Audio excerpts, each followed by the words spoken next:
शाही साहब, पिछले दिनों चुनाव थे तो आपको ध्यान होगा चुनाव में अमर सिंह जी का ऐड आया करता था अखबारों में। एक तरफ अमर सिंह जी की फोटो और एक तरफ उनका चुनाव चिन्ह बाल्टी, और उस पे एक कविता सी लिखी हुई थी, मेरे जख्मी मेरे जेवर हैं आदि इत्यादि। वो आपने कविता कभी पूरी पढ़ी क्या थी? मुझे उसकी सिर्फ पहली लाइन याद है, ये कि मेरे जख्मी मेरे जेवर हैं।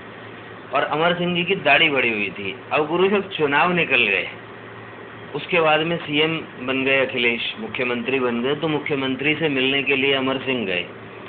उन्होंने जाके उनको सुनाया, भाई सुनो, मेरे जख्मी मेरे जेवर हैं और मैंने बाल्टी में भर के खाया घेवर है। बाल्टी उनका चुनाव चिन्ह था, मेरे जख्मी मेरे जेवर हैं, मैंने बाल्टी में भर के खाया घेवर है।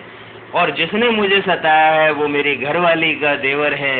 तू मुझे यूं आंखें ना देखला, मैंने देखे तेरे बाप के तेवर हैं। और अगर है तुझ में हिम्मत तो आ यहाँ चुनाव लड़ के देखा, इस शहर का नाम बेवर है।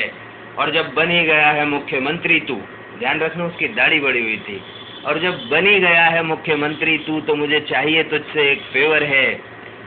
अब जब बन ही गया है मुख्यमंत्री तू तो मुझे चाहिए तुझसे एक फेवर है। मुझे दिला दे बाजार में आया नाज लटका रेडी शेवर है।